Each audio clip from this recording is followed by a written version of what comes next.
setiap kali ada masalah apapun, seberat apapun, subhanallah, Anda kalau kembalikan kepada tauhid, ada Tuhan Allah, Anda akan tenang sekali. Karena kalau nikmat sedang melimpah pada kita, kita lagi sehat, kita lagi kuat, kita lagi ada rezeki, segala macam lah. Kita butuhkan ada pun ini. Nah, kita sadar dengan tauhid, yang ciptakan saya Allah, yang ciptakan nikmat ini Allah, yang bisa pertahankan hanya Allah. Kalau kita lagi ada musibah, cobaan apapun, seberat apapun teman-teman, yang ciptakan kita Allah, yang ciptakan cobaan itu Allah, yang bisa menghilangkan hanya Allah. Demi Allah teman-teman, kalau Anda pergi kepada selain Allah, tidak akan menemukan jalan keluarnya. Mustahil. Allahu Rabbi wal Islam dini wa Muhammadan Rasulullah. Saudaraku seiman, melanjutkan budak buku kita kiat-kiat hijrah dari kemaksiatan dan istiqomah dalam ketaatan. Dan kita sudah menyelesaikan salah satu bab pada pertemuan yang lalu, yaitu mengerjakan kebajikan setelah keburukan. Dan bagaimana setiap muslim dan muslimah harusnya menutupi semua kesalahan-kesalahan dia di masa lalu dengan sekarang setelah taubat dipenuhi dengan amal-amal saleh. Berhijrah, mengubah keadaannya, performanya, karakternya, semuanya diubah. Termasuk amal-amal perbuatannya. Dulu yang dia banyak melakukan dalam kemaksiatan kepada Allah Subhanahu wa taala, sekarang diubah menjadi waktu untuk beribadah kepada Sang Pencipta Allah Subhanahu wa taala. Ini sudah panjang lebar kita jelaskan pada pertemuan yang lalu tentunya. Kesempatan ini teman-teman sekalian, kita akan masuk ke bahasan baru, merealisasikan tauhid. Saya berharap teman-teman mengikhlaskan niat, melapangkan dadahnya, dan coba berusaha juga menangkap dengan baik, dengan niat yang baik, ilmu yang akan kita sampaikan. Karena di antara semua judul yang ada di dalam buku ini, saya melihat ini adalah inti daripada semua bahasan. Yaitu bagaimana kita mentauhidkan Allah Subhanahu wa ta'ala. Apa itu tauhid teman-teman sekalian? Di sini dikatakan merealisasikan tauhid. Tauhid artinya pengesahan. Bagaimana seorang muslim menanamkan dalam hatinya, kalau Tuhan dia satu. Apapun yang dia lihat di atas langit sana, yang terjangkau oleh matanya seperti misalnya awan, hujan yang turun, burung yang berterbangan, pergantian siang malam, matahari, bulan, bintang-bintang gemerlapan yang jumlahnya miliaran. Setelah para ilmuwan pun meneliti secara ilmiah, maka mereka hanya bisa membahasakan miliaran. Ya. Semua itu yang dia bisa jangkau oleh matanya, dan yang tidak bisa dijangkau oleh matanya. Masih banyak rahasia langit yang kita tidak tahu. Begitu juga yang ada di muka bumi ini. Dari apa yang dijangkau oleh mata, misal, contoh, manusia sendiri, diri kita sendiri. Allah SWT mengatakan dalam Al-Quran, A'udzubillahi minasyaitonirrajim, wa fi anfusikum afala tubsirun. Dalam diri kalian sendiri, tidakkah kalian lihat itu? Jadi Allah menyuruh melihat kita, keajaiban telinga, keajaiban mata, keajaiban apalah rambut, keajaiban badan, ya, semua keajaiban kaki, tangan, semua ini teman-teman sekalian adalah keajaiban ciptaan Allah Subhanahu wa ta'ala. Dan begitu juga sistem pencernaan, karakter-karakter manusia, ya. Kemudian prosesi dari pertama dia sperma, kemudian bertemu dengan sel telur, bagaimana terbentuk menjadi janin, ya. Kemudian dari darah pertama, dari sperma hamil telur, kemudian jadi gumpalan darah, gumpalan daging, kemudian terbentuk tengkoraknya, kemudian terbentuk matanya, terbentuk jari-jari, dan seterusnya. Otot-otot, urat-urat saraf, sampai menjadi manusia utuh, kemudian sampai keluar. Dan bagaimana proses manusia, dan kita semua mengalami itu, ya, dari bayi yang tidak bisa apa-apa, hanya bisa menangis saja, satu bahasa saja, menangis, gitu kan, ataupun kalau dia ada keluhan, ataupun dia diam, dia tertidur, sampai akhirnya mulailah dia bisa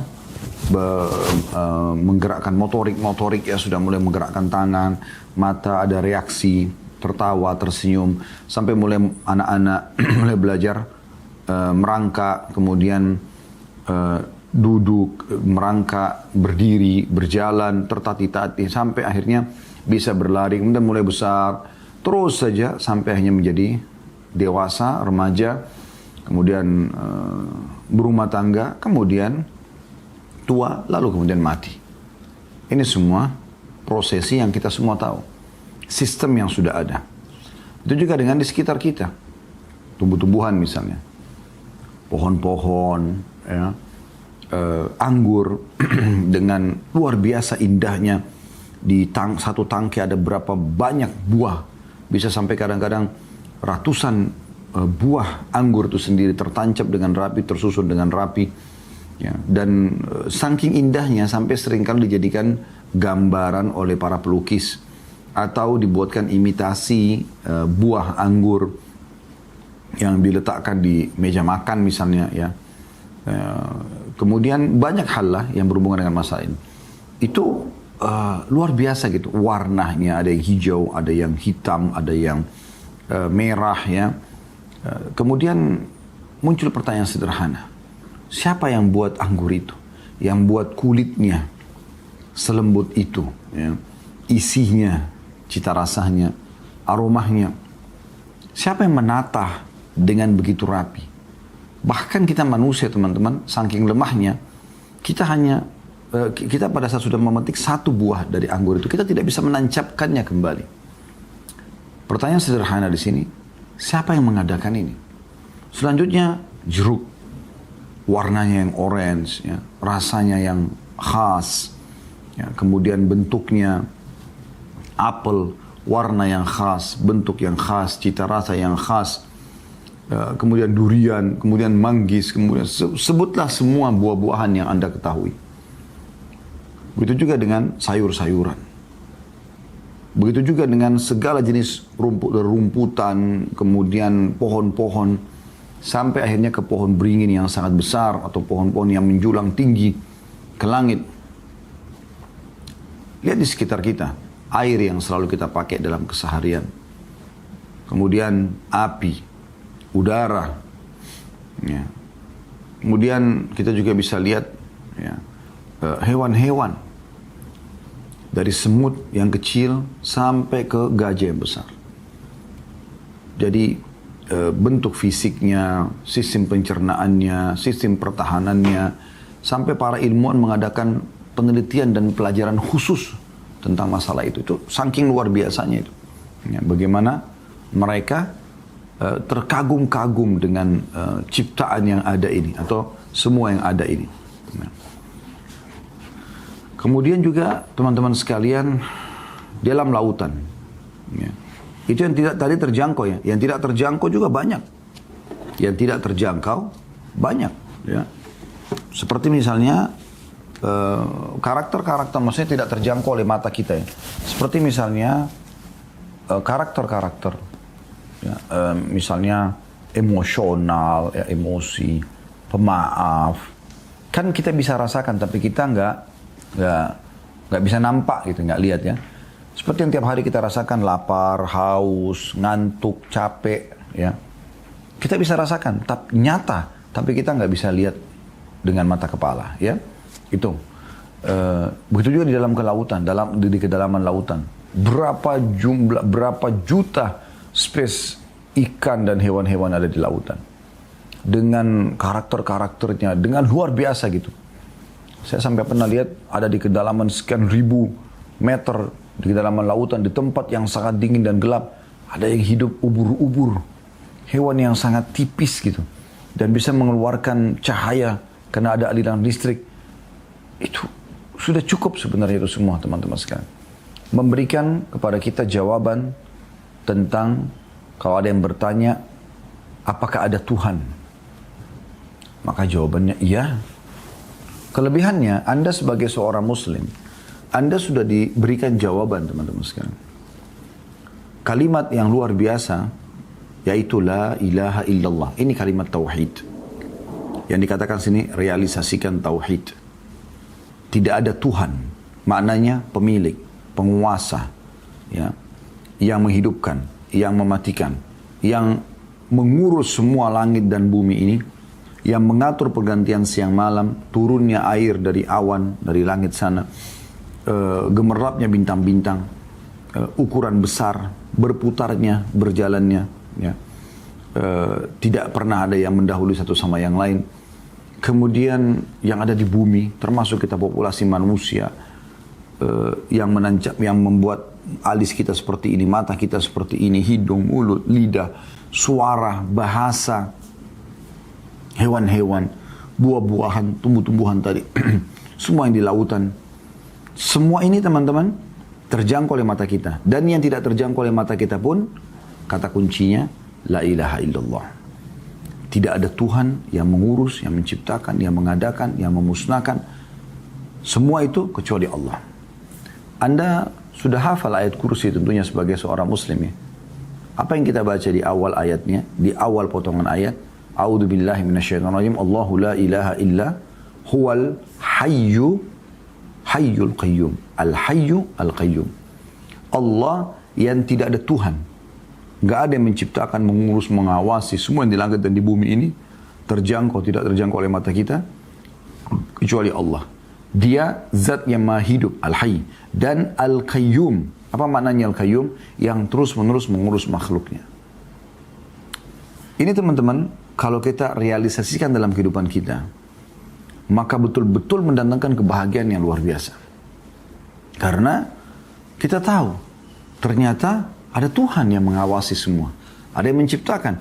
Dan dia sudah menurunkan kitab Al-Quran dari langit. Tercatat di Lauhul Mahfuz, diturunkan sebagai syariat. Kita jadi tahu siapa Tuhan kita. Hampir seluruh ayat Al-Quran menceritakan tentang siapa itu Allah. Memperkenalkan dirinya. Ya. Kemudian juga bagaimana Allah subhanahu wa ta'ala menurunkan syariatnya. Mana yang boleh, mana nggak boleh. Allah juga yang menggambarkan siapa manusia pertama. Adam alaihissalam dari tanah, lalu disuruh malaikat sujud kepadanya, lalu iblis menolak, lalu proses masuk ke surga, keluar dari surga, turun di bumi, dan proses turun temurun. Kemudian Allah gambarkan tentang masalah kematian, alam barzah, kuburan kita bisa tahu, kemudian nanti di akhirat ada surga dan neraka, digambarkan secara gamblang semuanya. Lalu Allah memilih Rasul dari manusia, supaya kita mudah untuk mengikutinya. Supaya kita mudah untuk mengikutinya. Karena kalau dari kalangan malaikat, kita bingung nanti mengikuti. Ya. Malaikat mungkin tidak tidur. Malaikat mungkin tidak punya hawa nafsu. Ya. Dalam arti kata, tidak seperti manusia. Mereka itu betul-betul fokus ibadah kepada Allah. Kalau kita ada, dalam jiwa kita ada potensi keburukan dan kebaikan. Kalau malaikat cirinya mereka semuanya baik gitu. Allah ciptakan begitu. Memang untuk patuh kepada Allah Subhanahu wa ta'ala. Ini semua teman-teman sekalian akan sangat membantu kita untuk tahu, oh kita punya Tuhan. Dan kita ada di muka bumi ini ada tujuannya. Allah menyebutkan dalam banyak ayat Al-Quran. A'udzu billahi minasyaitonir rajim. Am hasibtum annama khalaqnakum abatha wa annakum ilaina la turja'un. Apakah kalian mengira ya, kami menciptakan kalian sia-sia dan kalian tidak akan dikembalikan kepada kami? Begitu juga dengan firman Allah Subhanahu wa ta'ala yang banyak menyinggung masalah ini ya. Dalam surah Az-Zariyat, "Wa ma khalaqtul jinna wal insa illa liya'budun." Aku enggak ciptakan jin dan manusia kata Allah kecuali untuk menyembah kepadaku. Coba kita jalan teman-teman dengan akalnya dulu orang-orang ateis supaya Anda mentauhidkan Allah ini faham. Kenapa kita mentauhidkan Allah? Kalau ada orang yang mengatakan tidak ada Tuhan misalnya. Seperti orang-orang ateis, enggak ada Tuhan. Ini semua terjadi begitu saja. Seperti keyakinan orang komunis, orang ateis kan begitu mereka yakin. Baik, pertanyaan sederhana. Kalau begitu, dari mana asal muasal semua ini? Dari mana tiba-tiba ada begitu saja? Apakah tiba-tiba teman-teman sekalian makanan bisa ada di depan mata kita tanpa ada yang menghidangkannya? Kira-kira tiba-tiba ada rumah tanpa ada yang membangunnya? Tiba-tiba listrik bisa nyala tanpa ada yang mengatur, membuat aliran listrik tersebut dan juga yang menyalakannya? Maka ini semua jelas depan mata kita. Tidak mungkin semua ini terjadi begitu saja. Banyak orang subhanallah kagum dengan pelukis. Pada saat pelukis itu melukis misalnya Anda duduk di sebelah dia duduk di pinggir pantai, kemudian dia melukis lautan yang di depan mata dia, air kebiru-biruan ya. Kemudian langit, ada burung yang terbang, ada pohon kelapa misalnya di situ, ada awan. Dia lukis, ada di sebelahnya. Kemudian dia lukis, Anda lihat mirip sekali. Kebanyakan manusia terkagum-kagum dengan pelukis tersebut. Ya. Ini sering kali kami kasih contoh supaya menyadarkan kita teman-teman sekalian. Hebat nih, bahkan lukisan yang mirip sekali dengan aslinya itu harganya mahal. Subhanallah, manusia kadang-kadang dangkal pikirannya sampai ke situ saja. Dia lupa kalau si pelukis ini hanya menciplak saja apa yang ada depan matanya. Dan lukisan yang dia buat itu hanya bisa dikenang saja. Oh, ini lukisan di pinggir pantai mana misalnya ya, di satu negara, di satu kota pada tahun sekian oleh pelukis si fulan misalnya. Oke, dipajang saja. Diperjualbelikan dari tangan ke tangan pindah misalnya. Dan tidak bisa dirasakan, tidak bisa dirasakan sejuk airnya, nggak bisa dirasakan air buah kelapanya, nggak bisa dirasakan terik mataharinya, nggak bisa dengar suara kicauan burungnya, nggak bisa. Tapi di depan mata yang dia ciplak itu, tiap hari kita bisa lihat generasi demi generasi manusia merasakan hal yang sama.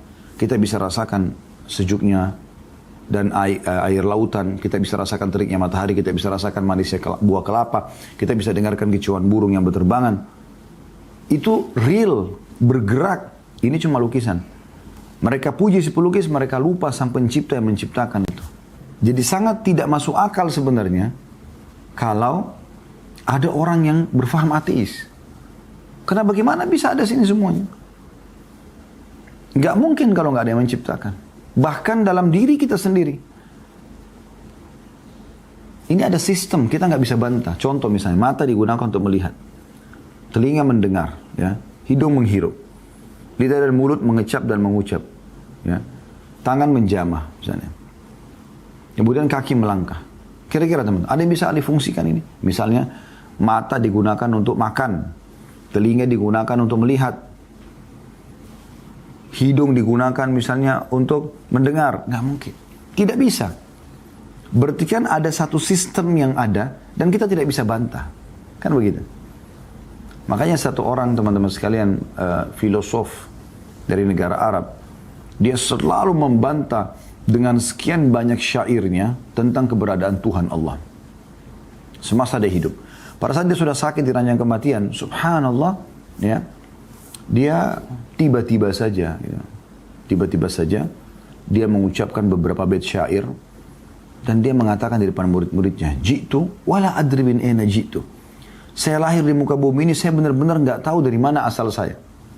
Makna katanya, perkataan dia adalah, kalau dari ibu saya dari siapa? Ibunya dari siapa? Ibunya lagi. Terus siapa yang pertama ini? Gitu loh.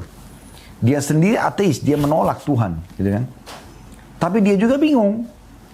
Kalau begitu secara akal manusia, siapa yang awal nih, gitu loh? Anda sebagai orang beriman kepada Allah sudah tahu manusia pertama Adam. Bahkan sebelum Nabi Adam sudah ada makhluk-makhluk Allah yang lain. Kita ini manusia makhluk terakhir di muka bumi. Semuanya sudah ada sebelumnya. Waktu Nabi Adam AS turun di muka bumi sudah ada pohon-pohon, sudah ada hewan-hewan, sudah ada udara, sudah ada bumi ini. Bahkan jin lebih dulu daripada kita. Makanya waktu Adam AS diciptakan, iblis sudah ada. Dan Allah mengatakan, kana minal jinni. Iblis itu dari jin. Fafasaqa an amri rabbih. Tapi dia berfasik, dia durhaka terhadap perintah Tuhannya. Malaikat sudah ada, semua sudah ada. Jadi kalau ditemukan fosil-fosil hewan sekian juta tahun yang lalu, bukan mustahil. Bukan mustahil, memang penghuni-penghuni sebelum kita ada di muka bumi ini. Ini fakta lapangannya. Mereka mengatakan penduduk bumi yang paling canggih manusia. Itu orang-orang ateis mengaku itu.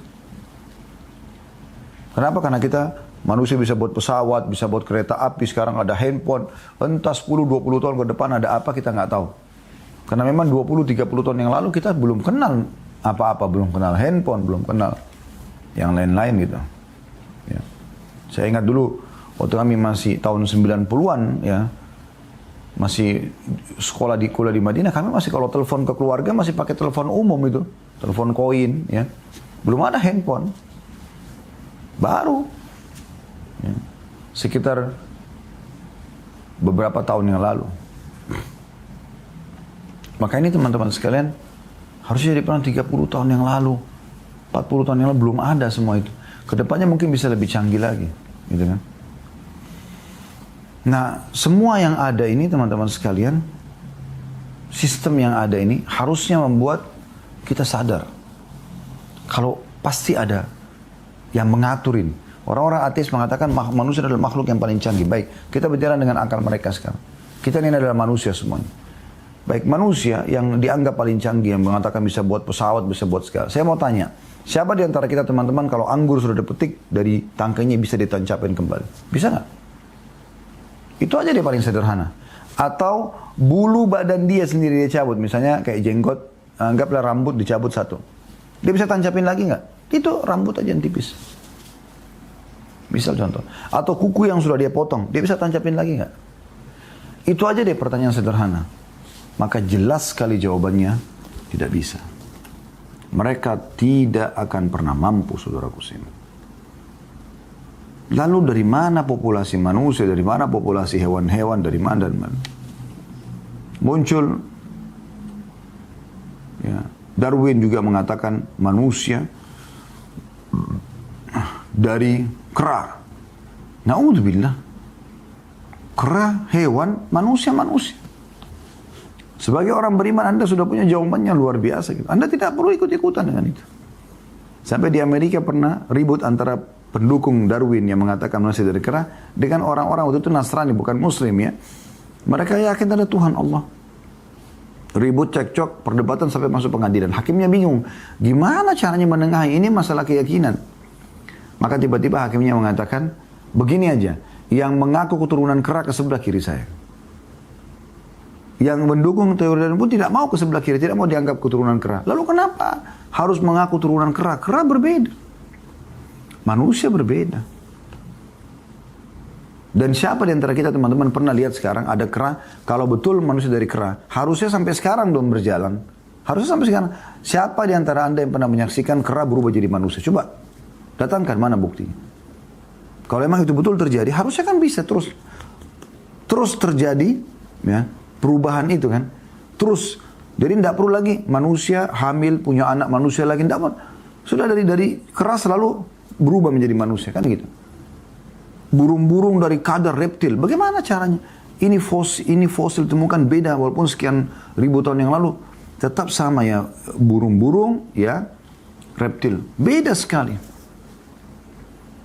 Makanya Darwin sendiri menyatakan dalam bukunya, dia pernah melewat di satu tempat ada burung merak mengepakkan ekornya dengan warna-warni. Anda sudah tahu. Ya, yang belum tahu burung merak bisa ketik di Google burung merak. Mohon maaf, bukan menghina. Mungkin ada teman-teman gitu masih kecil, belum tahu, bisa lihat atau tontonnya anak-anak lihat bagaimana keajaiban. Itu Darwin pada saat dia burung merak, dia muak. Dan dia meninggal dalam kondisi dia menulis di bukunya, dia mengatakan saya terus muak pada saat mengingat burung merak yang ada di hadapan saya karena saya tidak tahu dari mana asalnya. Karena biasanya dia setiap lihat hewan pasti dia bilang, oh dari ini, ditebak-tebak gitu. Menyusahkan hidup. Orang beriman subhanallah simpel. Ada Tuhanku namanya Allah, Allah menurunkan syariat, Allah mengutus utusannya Rasul ya, pada kita Nabi Muhammad SAW, dan sebelumnya ada Isa, ada Musa, ada Daud, ada Sulaiman, ada Syuaib, ada Hud, ada Saleh, ada Nuh, ada Ibrahim, banyak. Alaihimussalatu wassalam. Semuanya mengajarkan tentang ada Allah subhanahu wa ta'ala. Maka mentauhidkan Allah ini luar biasa teman-teman sekalian. Kita kembali kepada Ihya Abul Madi tadi, seorang filosof Arab. Dia juga sempat mengatakan, jitu wala adri min aina jitu, saya ada di muka bumi, saya tidak tahu dari mana asal saya. Fa wajadtu tariq masyaitu dzalika syi'tu am abaitu. Saya menemukan satu sistem di depan mata saya. Saya mau nggak mau harus saya ikutin, kayak pergantian siang malam. Siapa yang bisa menggantikan, siapa yang bisa memberhentikan malam, nggak usah ada malam. Siang aja.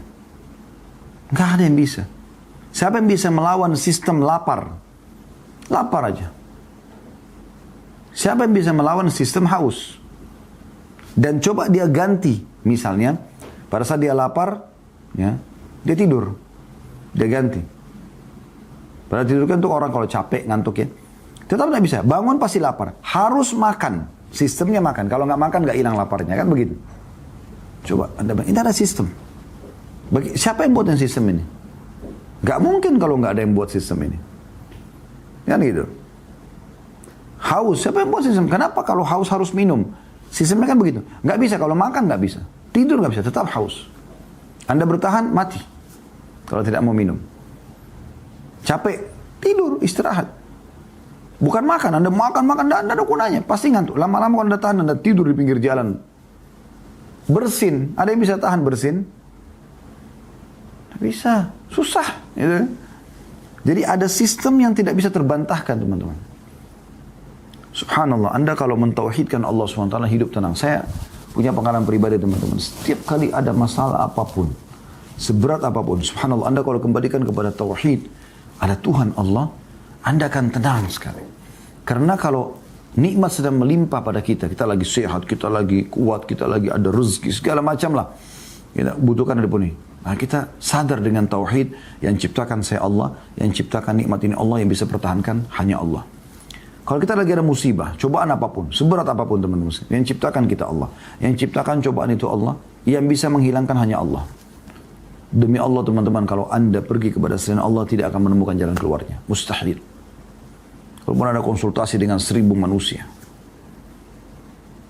Orang yang bertauhid kepada Allah tenang sekali hatinya. Karena dia tinggal wudhu, sholat, mohon kepada Tuhannya.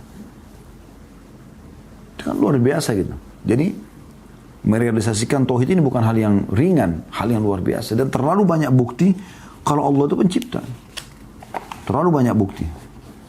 Yang paling baik kita kembali kepada kitab Al-Quran. Bagaimana Allah subhanahu wa ta'ala menggambarkan tentang dirinya. Dan hampir semua surah dalam Al-Quran berbicara tentang masalah-masalah seperti ini. Bisa Anda buka surah Al-Imran, surah nomor, mulai dari ayat 1-nya deh.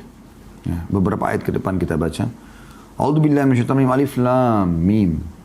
Alif Lam Mim huruf-huruf pertama dalam Al-Quran yang Allah lebih tahu maknanya. Lalu Allah sebutkan tentang dirinya. Allahu la ilaha illa huwal hayyul qayyum. Allah yang tidak ada Tuhan. Enggak ada pencipta, pemilik, penguasa yang berhak disembah melainkan Dia. Dia yang maha hidup dan terus-menerus mengurus makhluknya.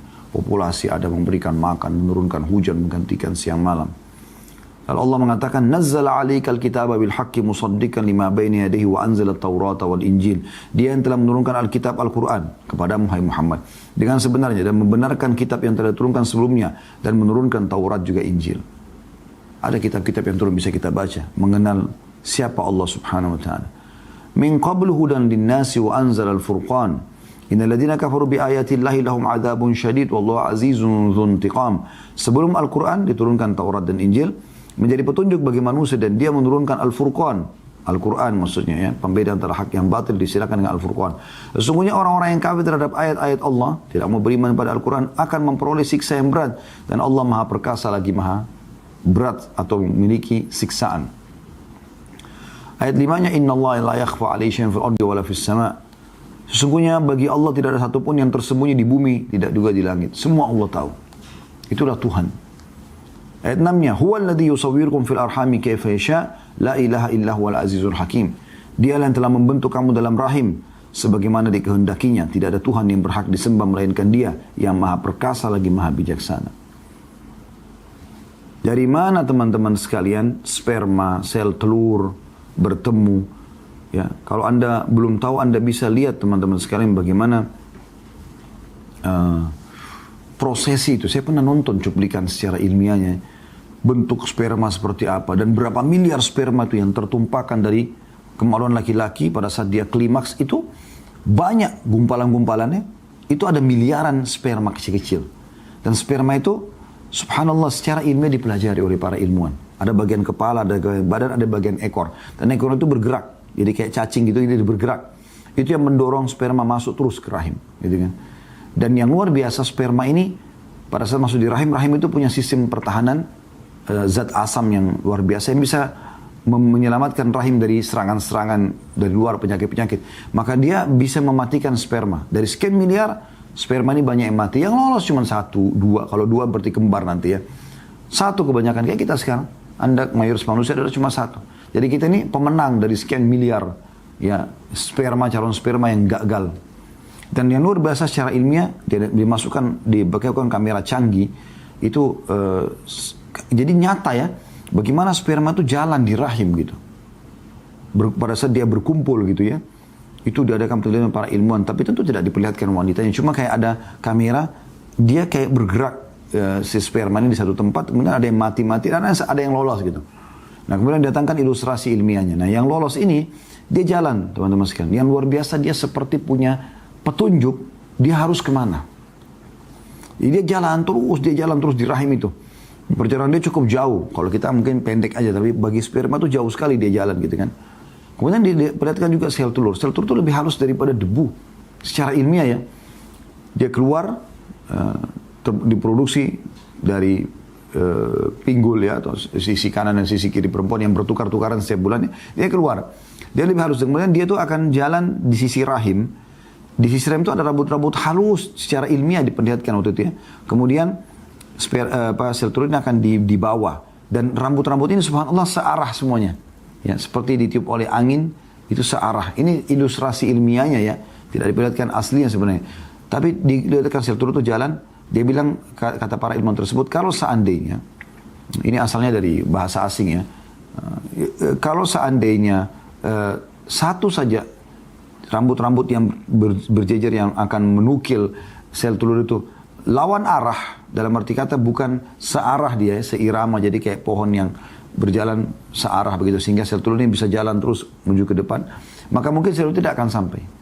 Tapi kuasa Allah dia akan jalan, kemudian dia akan melekat di salah satu sudut rahim, lipatan rahim, itu yang seperti dapat perintah dia harus ke situ. Dan yang luar biasa sperma tadi jalan sampai mengetahui seperti ada sinyal dia bisa menangkap di mana sel telur itu. Itu luar biasa itu ya, secara ilmiah. Kemudian pada saat ketemu, maka para ilmuwan mengatakan, di sini diadakan penelitian lagi. Pada saat ketemu, sperma kan punya ekor yang bergerak tuh. Bagaimana dia? Kalau dia masuk ke sel telur dan ekornya tetap ada, maka dia akan merusak sel telur itu. Subhanallah, pada saat dia melengket di dinding sel telur itu, maka ekornya akan terlepas. Siapa yang melakukan prosesi ini, teman-teman sekalian? Luar biasa gitu Allah katakan tadi. Dia membentuk kalian di dalam rahim itu. Kemudian nanti setelah masuk, dia membolongi sel telur itu, maka bagian kepala sperma akan terbuka dan di dalamnya ada inti sperma. Lebih kecil lagi.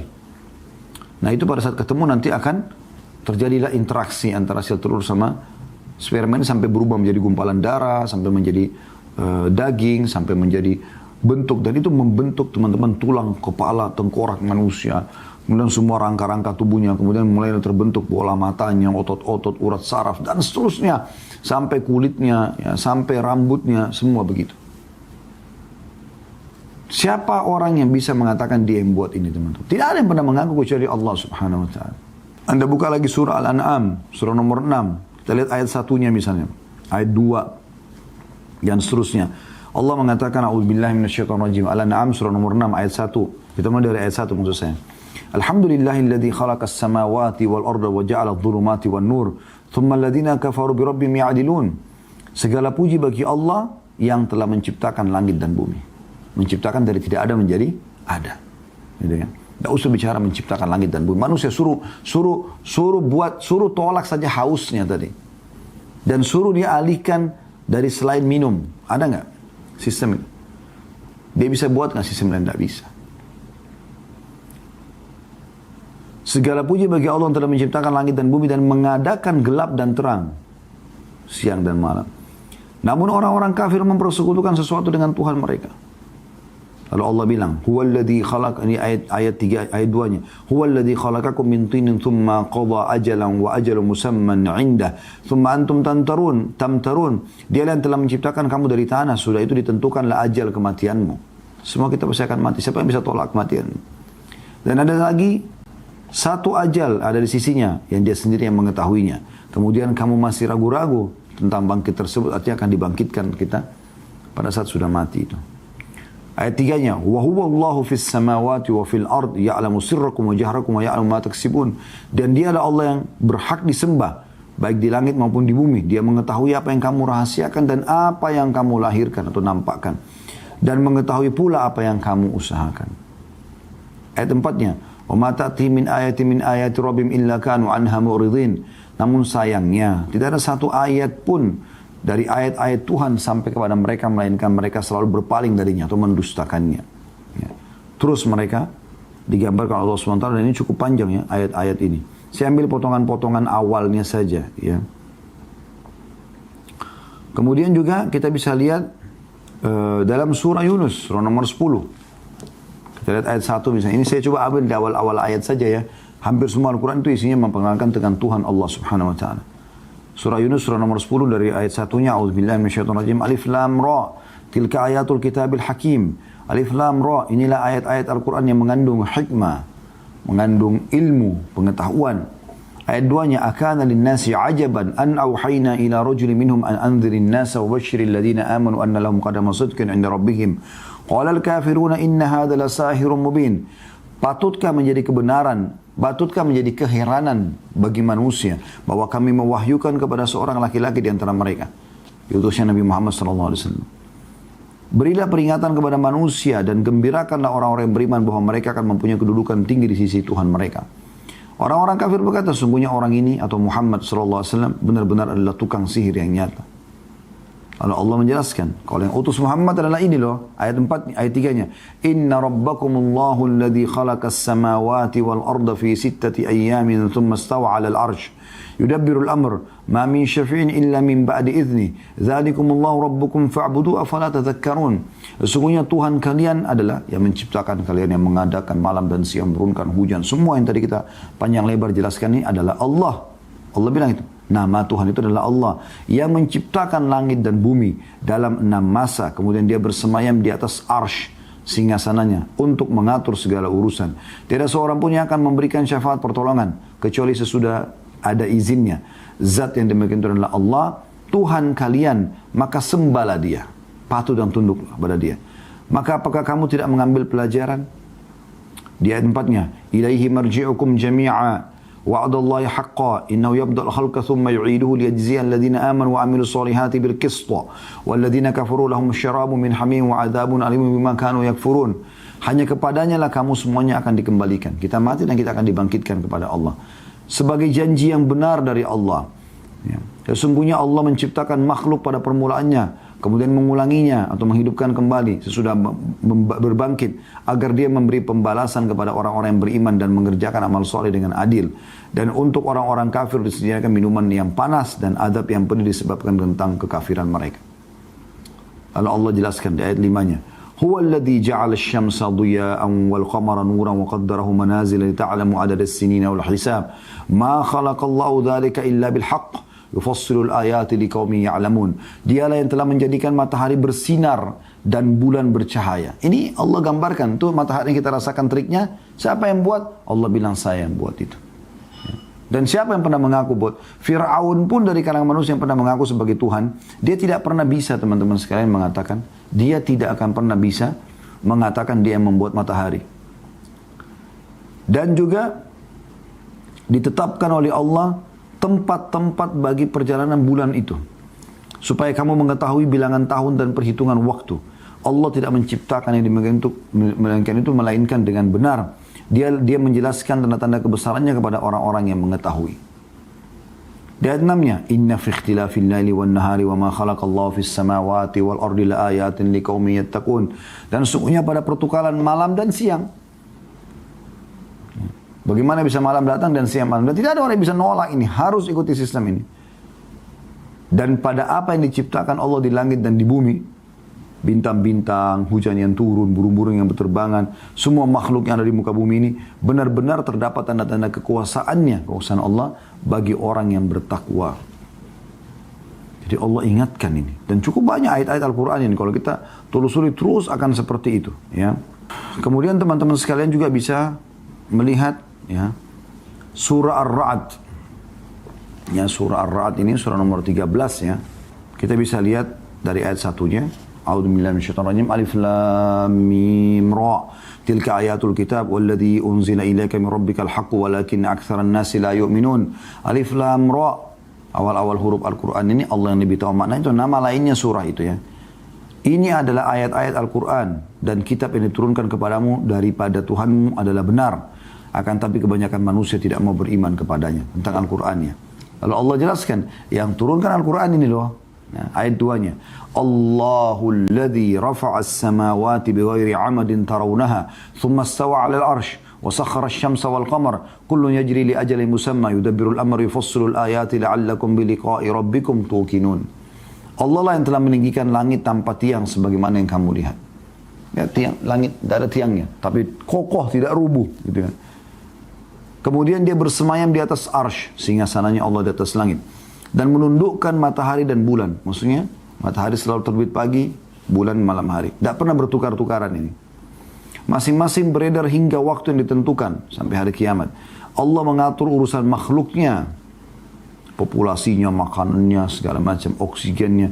Menjelaskan tanda-tanda kebesarannya supaya kamu meyakini pertemuanmu dengan Tuhanmu.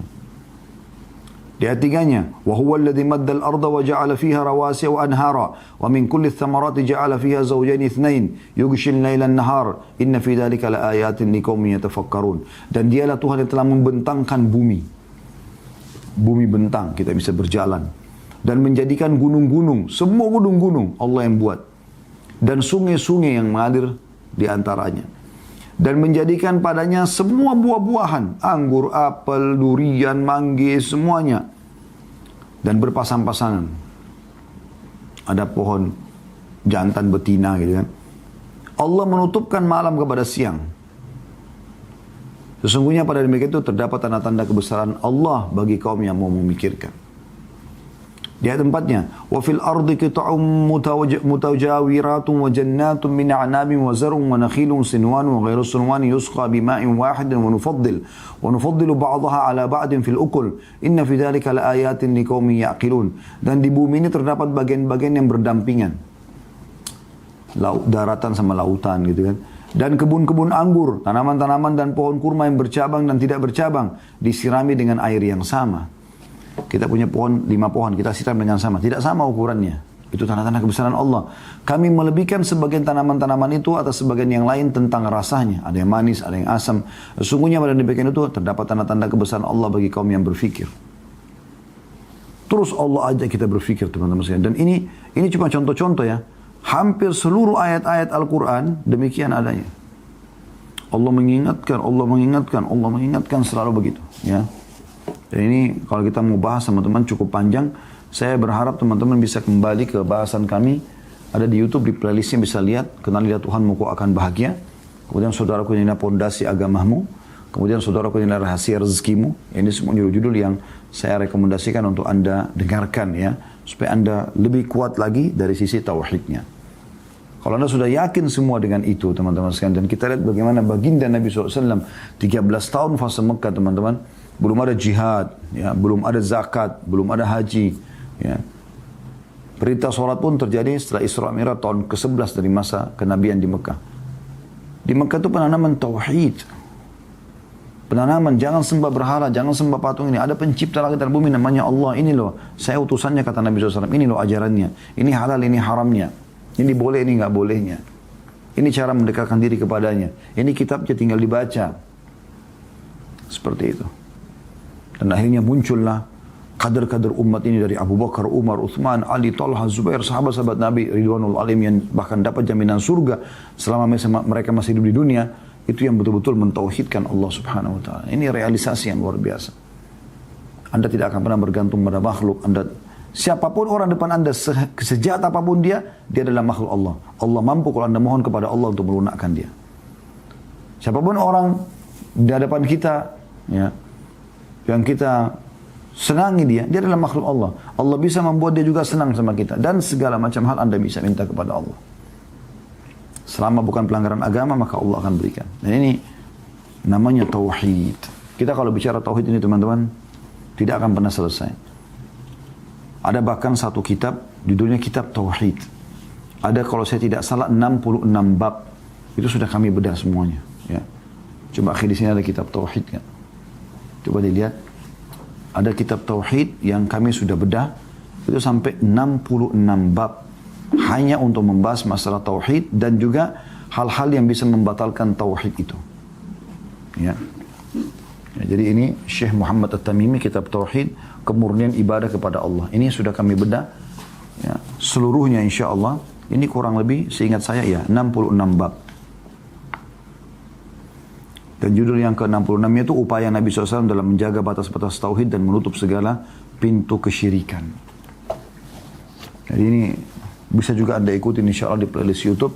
Bagaimana bab demi bab kami rincikan makna tauhid dan keutamaannya. Serta juga hal-hal yang bisa merusak tauhid itu. Baik, kita coba baca apa yang ditulis oleh penulis di sini. Setelah panjang lebar tadi kita jelaskan ya 40 menit lebih. Kita hanya menjelaskan, dan ini penting saya bilang tadi, adalah materi terpenting dari semua bab yang ada dalam buku ini. Orang kalau hijrah karena faham tentang tauhid, dia akan tenang.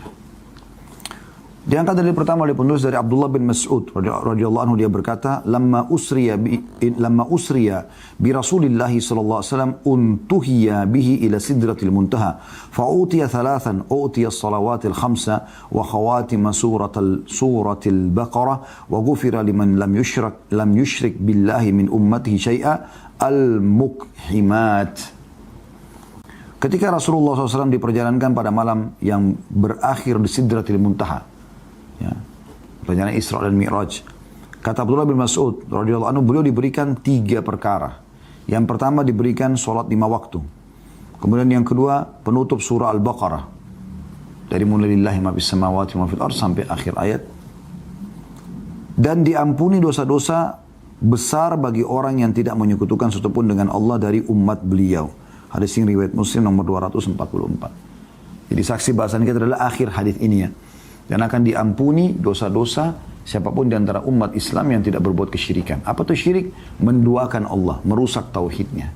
Tauhid kan mengesahkan. Ya, seperti orang-orang Mekah, mereka tahu Ka'bah rumahnya Allah. Mereka tahu, ya, tawaf itu adalah ibadah kepada Allah. Mereka lakukan haji, orang-orang musyrik di Mekah. Makanya Nabi SAW kalau anda baca fase dakwah di Mekah, itu beliau menggunakan momentum haji untuk mendakwahi manusia. Tapi mereka mendatangkan patung, menyekutukan Allah. Menganggap Allah ada, tapi patung juga ini bisa berikan kekuatan. Padahal itu batu, nggak berguna. Maka dikenal dengan masa jahiliyah. Sayangnya zaman sekarang masih ada orang begitu tuh. Dia pakai jimat-jimat, batu, kalian, apalah segala macam. Semuanya makhluk-makhluk. Kita cuma tunggangi mereka untuk mengenal Tuhan kita Allah Subhanahu wa taala, bukan menyembah mereka. Makanya mereka dikatakan syirik kepada Allah. Dan Nabi SAW datang memerangi syirik pada saat pembebasan kota Mekah. Beliau yang paling pertama beliau kerjakan setelah memaafkan orang-orang Mekah supaya mereka tidak perlu khawatir menjadi tawanan perang, menghancurkan 360 patung yang merupakan syirik kepada Allah Subhanahu wa taala. Banyak orang subhanallah dalam sholatnya, orang muslim, iyyaka na'budu wa iyyaka nasta'in. Hanya kepadamu kami menyembah, hanya kepadamu kami minta tolong. Habis sholat pergi kuburan sebelah masjidnya, minta-minta pada kuburan. Loh, tadi realisasi perkataan anda mana nih? Iyyaka, hanya kepadamu. Kalau kita yakin kuburan itu bisa memberikan manfaat, bagaimana dengan Tuhan yang menciptakan tanah itu, batu nisan itu, dan juga orang yang ada di dalamnya? Ini tauhid, teman-teman sekalian. Yang kedua dari Abi Dzar radhiyallahu anhu, dia menuturkan Rasulullah SAW bersabda, yaqulullah man ja'a bil hasanati falahu asyru amsalihha wa azid. Siapa yang melakukan satu perbuatan kebaikan, aku akan berikan 10 kali lipat balasan pahala. Atau mungkin aku menambahnya, kata Allah. Jadi anda kalau mau kerjakan sholat, anda niat dari awal mau sholat, misalnya mau sholat malam sebelum tidur, anda sudah dapat 1 pahala. Kalau anda kerjakan bisa jadi 10 kali lipat. Wa man ja'a bis sayyi'ati fajaza'uhu sayyi'atun mithluha. Dan siapa yang buat dosa akan dibalas dengan 1 saja catatan dosa. Aw akfir, atau Allah bisa maafkan, kata Allah.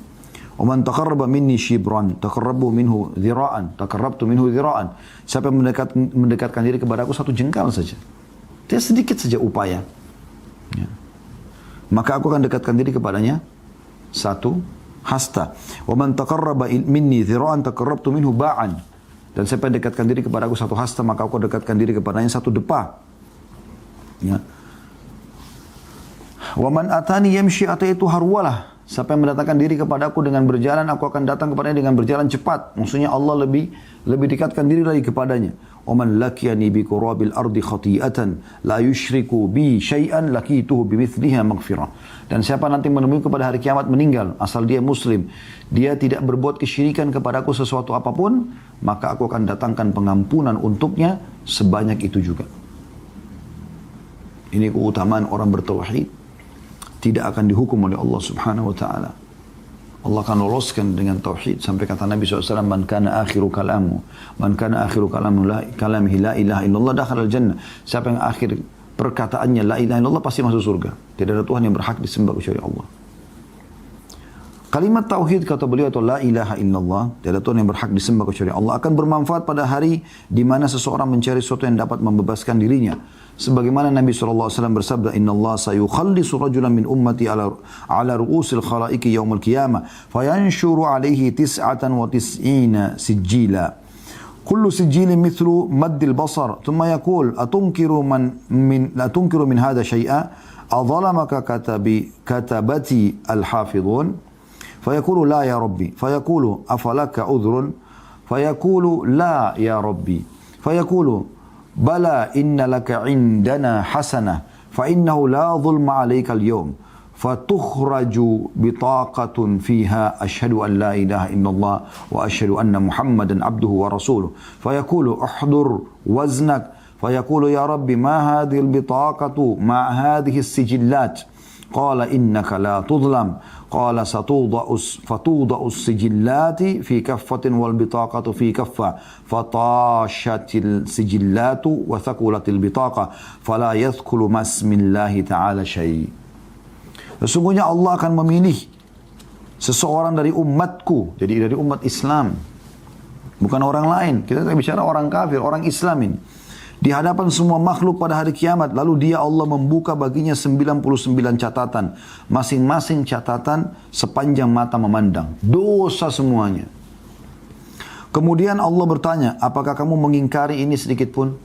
Zinanya, bohongnya, segala macam dosa-dosa. Apakah para pencatatku, kata Allah, para malaikat yang terpercaya, telah zalim kepadamu? Maka dia menjawab, tidak wahai Tuhanku. Benar semua ini, dia akuin. Dan ini teman-teman, keberuntungan bagi orang yang tidak membantah pada hari kiamat. Karena siapa yang membantah Allah hari kiamat pasti celaka. Karena Allah punya banyak bukti. Allah bertanya, apakah kamu memiliki uzur? Ada alasan?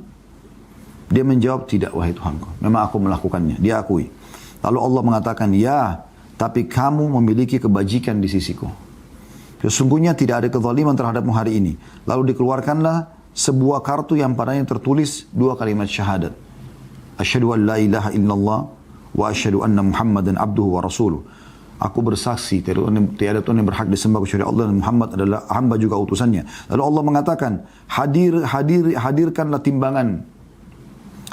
Orang itu mengatakan, wahai Tuhanku, apa artinya kartu ini dibandingkan catatan-catatan ini?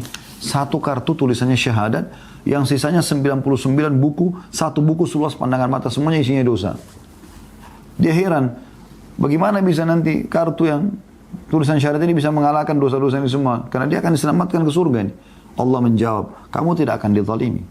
Lalu diletakkanlah catatan-catatan tersebut di satu timbangan dan kartu tersebut ditaruh di sisi yang lain. Ternyata catatan-catatan itu lebih ringan daripada kartu itu. Karena tidak ada sesuatu pun yang lebih berat daripada nama Allah. Ini di akhirat. Di dunia pun diberikan kebahagiaan. Orang yang bertauhid tentram. Nikmat dia bersyukur, cobaan dia bersabar. Dan selalu yakin akan ada pertemuan dengan Tuhannya, ada akhirat, maka dia selalu semangat untuk mengerjakan ibadah dan juga semangat untuk taubat dari dosa-dosa. Kata penulis, realisasi tauhid dan menjauhi segala yang dapat merusaknya adalah salah satu perkara yang dapat mengantarkan seorang hamba dengan izin Allah untuk merealisasikan kedudukan tersebut. Ibnu Qayyim rahimahullah berkata, diampuni bagi ahli tauhid sejati yang tidak mencampur tauhid tersebut dengan kesyirikan apa yang tidak diampuni bagi orang yang tidak demikian. Sekiranya orang yang bertauhid yang mana dia sama sekali tidak menyekutukan sesuatu dengan Allah, bertemu Tuhannya dengan membawa dosa sepenuh bumi, maka dia Allah akan memberikan ampunan sepenuh itu pula. Ia atau ini tidak berlaku bagi orang yang tauhidnya kurang atau tidak sempurna. Sebab tauhid murni yang tidak tercemar oleh syirik, tidak ada suatu dosa yang tetap bersamanya. Karena tauhid mencakup cinta kepada Allah dan pengagungan kepadanya. Rasa takut dan pengharapan kepadanya semata yang mengharuskan terhapusnya dosa-dosa. Meskipun sepenuh bumi. Sebab najis adalah perintang sedangkan pengusirnya lebih kuat. Ini Ibnu Qayyim mengatakan, mungkin dari kitab Fathul Majid. Ya. Kemudian dikatakan oleh beliau di sini, mungkin sebagian di antara kita bertanya-tanya, apakah tauhid itu? Dan mengapa jauh dari syirik membuat kedudukan seperti ini? Untuk menjawab pertanyaan tersebut, Al-Allama atau seorang alim, Ibnu Qayyim rahimahullah mengatakan, ketahuilah bahwa penafian secara umum terhadap kesyirikan, yakni tidak menyekutukan sesuatu pun dengan Allah sama sekali. Jadi tidak bergantung pada jimat, pada dukun, pada pohon, pada segala macam.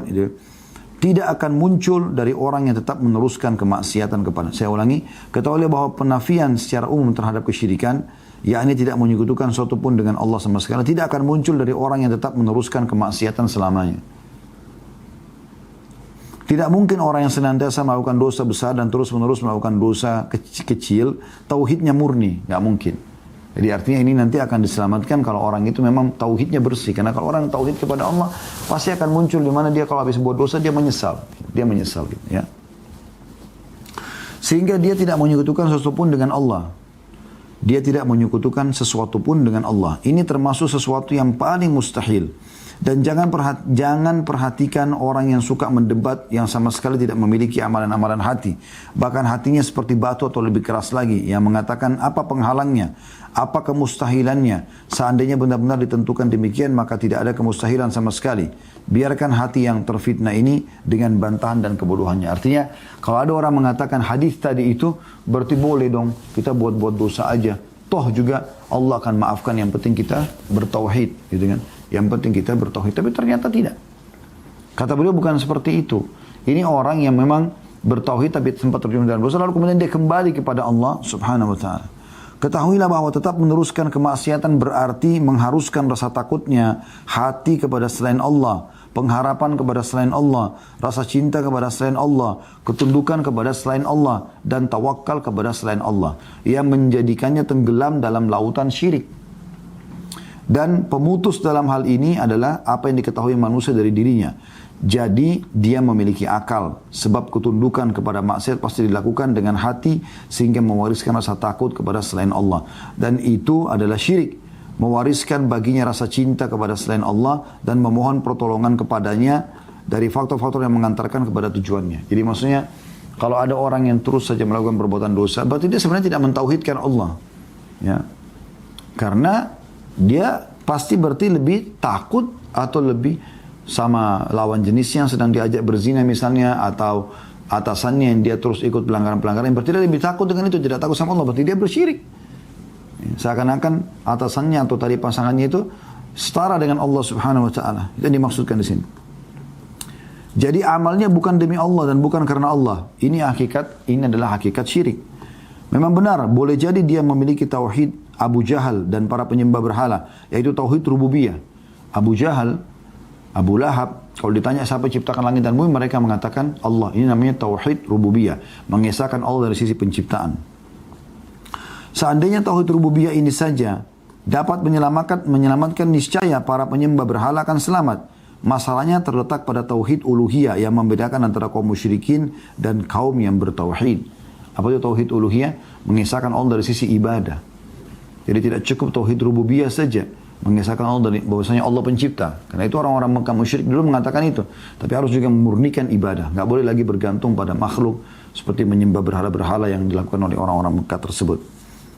Maksudnya, bagi orang yang tidak menyekutukan sesuatu pun dengan Allah, mustahil akan bertemu Allah dengan membawa dosa sepenuh bumi dalam keadaan tetap meneruskan kesalahan-kesalahannya tanpa bertobat darinya, sekaligus membawa kesempurnaan tauhidnya yang merupakan puncak kecintaan, ketundukan, kepatuhan, rasa takut dan harap kepada Tuhan Allah SWT. Maksudnya orang yang bertauhid ini, yang tadi panjang lebar kita jelaskan, pasti dia dengan tauhidnya takut kepada Allah untuk melanggar larangan-larangan Allah. Dia juga dengan tauhidnya dia mencintai amalan yang Allah perintahkan, ya sholat, ya puasa, ya sedekah, ya haji dan seterusnya. Realisasi tauhid mencetak perilaku muslim yang memiliki jiwa yang menolak dan tidak menerima kemaksiatan. Kalau orang tauhidnya murni pasti dia akan tolak itu. Dia merasa bahwa rasa cintanya kepada Tuhannya, ketundukannya dan kebutuhannya kepadanya, sang pencipta Allah, menghalanginya untuk melanggar larangan-larangannya dan melampaui batasan-batasannya. Tak kala dia melakukan sedikit dari hal itu, maka tak lama setelah itu ia akan bangkit dan sadar. Sebagian orang membayangkan dan berlebihan dalam memahaminya sehingga dia menyangka bahwa nas-nas tersebut menyatakan kebebasan baginya. Jadi seakan-akan hadis tadi bisa dijadikan sebagai bahan pegangan, bahwasanya dia akan bebas nanti hari kiamat. Dan bahwa dia mendapatkan jaminan pengampunan dan pemaafan selama kedua telapak kakinya tidak mengantarkan untuk tanda kutip bertawaf mengelilingi kuburan. Karena kan ini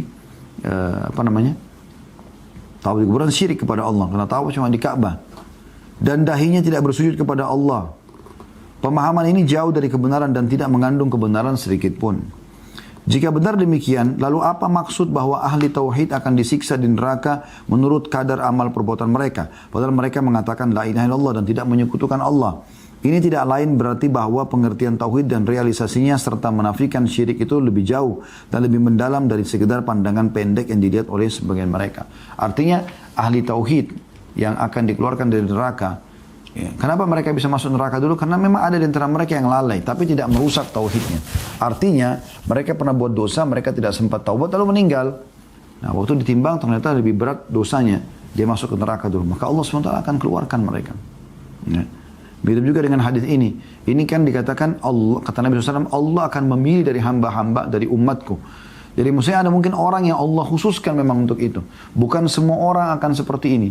Selama tidak syirik, kemudian dia langsung akan selamat pada hari kiamat. Tapi ada orang yang Allah pilih memang sebagai bukti Allah itu maha luas rahmatnya. Begitu. Pengertian dipahami orang tentang tauhid dan syirik tidak lebih baik keadaannya dari pengertian dan istilah-istilah syar'i lainnya yang tertutupi oleh kabut dan karat serta dikuasai oleh pemahaman-pemahaman manusiawi dan hawa nafsu. Banyak orang menyalahgunakan itu ya. Ibnu Qayyim rahimahullah berkata, kita tidak mengatakan bahwa tidak akan masuk neraka seorang pun dari ahli tauhid. Tapi banyak dari mereka masuk neraka karena dosa-dosa dan disiksa menurut kadar perbuatan buruknya. Kemudian akan dikeluarkan darinya. Tidak ada kontradiktif di antara dua perkara tersebut bagi orang yang mengetahui apa yang telah kami kemukakan tadi. Ya. Jika anda mengetahui hal itu, wahai saudaraku yang mulia, maka hendaklah anda mengumumkan berpisah dan tidak rujuk lagi dengan pemahaman-pemahaman yang kaku yang memberikan gambaran kepada si empunya pemahaman tersebut bahwa mereka terbebas dari syirik dan merealisasikan tauhid hanya sekedar menjauhi simbol-simbol tertentu atau menghafal ungkapan-ungkapan tersebut. Bahkan hanya sekedar karena dilahirkan di negeri tauhid dan nasabnya bersambung serta tidak terputus dengan ahli tauhid. Artinya ini semua panjang lebar penjelasan tentang masalah jangan sampai disalahgunakan hadis tadi. Ya. Karena orang kan kalau fahami Allah mengatakan kalau seandainya orang datang menemui pada hari kiamat sebanyak bumi dosanya lalu kemudian dia tidak bersyirik, Allah akan datangkan pengampunan sebanyak itu pula. Nah ini jangan sampai orang bersandar dengan itu. Kalau gitu saya yang penting tidak syirik. Nah, Ibnu Qayyim menjelaskan dengan dia terus memilih dosa, dia seakan-akan melakukan kesyirikan karena dia lebih cinta kepada dosa itu atau kepada ajakan syaitan daripada Allah Subhanahu wa taala. Jadi yang dimaksud sini adalah bagaimana orang-orang ahli tauhid yang pernah berbuat dosa memang qaddar Allah takdirkan mereka meninggal sebelum sempat bertobat. Lalu ditimbang dosanya lebih berat, maka mereka masuk neraka dulu. Nah itu yang dimaksud di sini. Atau Allah bisa maafkan. Allah datangkan Allah maafkan dia. Ibnu Qayyim rahimahullah berkata lagi, kita tidak akan mengatakan bahwa tidak akan masuk neraka seorang pun dari ahli tauhid. Tapi banyak dari mereka yang masuk neraka karena dosa-dosanya dan disiksa menurut kadar perbuatan buruknya. Kemudian akan dikeluarkan darinya. Tidak ada kontradiksi di antara dua perkara tersebut bagi orang yang mengetahui apa yang telah kami kemukakan tadi. Kata beliau, jika anda wahai saudaraku yang mulia, hendaklah mengumumkan berpisah atau tidak rujuk lagi dengan pemahaman-pemahaman yang kaku yang memberikan gambaran si empunya pemahaman tersebut bahwa mereka terbebas dari syirik dan merealisasikan tauhid hanya sekedar menjauhi simbol-simbol tertentu untuk menghafal ungkapan-ungkapan tersebut. Bahkan hanya sekedar karena dilahirkan di negeri tauhid dan nasabnya bersambung serta tidak terputus dengan ahli tauhid. Jadi bukan berarti karena ayahnya tidak bersyirik kemudian dia pun memberikan dirinya pasti selamat. Tidak, dia harus selamatkan dirinya. Dengan anda mengetahui kebutuhan anda yang mendesak untuk merealisasikan tauhid dalam hati dan senantiasa mengoreksinya, anda akan mengetahui bahwa tauhid itu bertingkat-tingkat, berfase-fase, dan berderajat-derajat yang berbeda-beda. Karena itu, anda harus berusaha mendakinya dan berlomba. Ibnu Qayyim rahimahullah juga mengatakan, ketahuilah bahwa cahaya la ilaha illallah akan menguak kabut dosa, tergantung kuat atau lemahnya cahaya tersebut. Sebab kalimat tersebut memiliki cahaya. Ahli tauhid berbeda-beda dalam hal kuat dan lemahnya cahaya tersebut yang hanya diketahui oleh Allah yang maha tinggi. Sebagian orang ada yang cahaya kalimat tersebut dalam hatinya seperti matahari. Ada orang yang cahaya kalimatnya tersebut dalam hatinya seperti bintang yang bersinar terang. Ada orang yang cahaya kalimat itu dalam hatinya seperti api unggun yang besar. Yang lainnya seperti pelita yang terang. Dan yang lainnya lagi seperti pelita yang lemah cahayanya. Karenanya cahaya-cahaya tersebut akan nampak pada hari kiamat nanti, ya, di kanan kiri mereka dan di hadapan mereka berdasarkan kadar tersebut, tergantung cahaya kalimat tersebut yang terdapat dalam hati mereka, baik dalam bentuk ilmu, amal, ma'rifat maupun kondisi. Artinya orang kalau betul-betul mentauhidkan Allah nanti akan ada cahaya dalam hatinya. Makin dia kuatkan ibadahnya kepada Allah, makin dia menjauh yang haram, makin kuat cahaya tersebut. Jadi sebenarnya ahli tauhid itu pasti mereka akan jauhkan diri dari kemaksiatan. Jadi tidak ada ahli tauhid tidak akan ada menjadikan hadis ini sebagai, oh kalau gitu kita kan ahli tauhid, udah kita maksiat aja. Enggak ada yang begitu tuh. Belum pernah ada orang ahli tauhid begitu.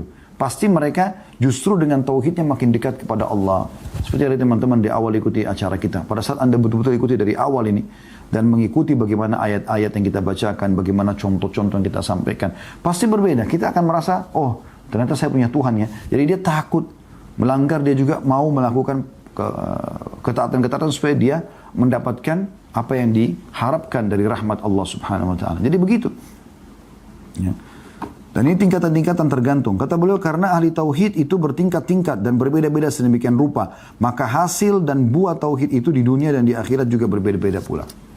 Masih Ibnu Qayyim menjelaskan pengaruh hal itu. Dalam perkataannya, semakin cahaya kalimat itu besar dan kuat, maka ia membakar syubhat dan syahwat menurut kekuatannya. Makin kuat kita mentauhidkan Allah, maka makin banyak membakar hawa nafsu. Kita jadi tidak mau berbuat dosa, jadi takut kepada Allah. Bahkan ada kalanya ia mencapai keadaan di mana syubhat, syahwat dan dosa yang bertabrakan dengannya pasti terbakar. Hilang maksudnya.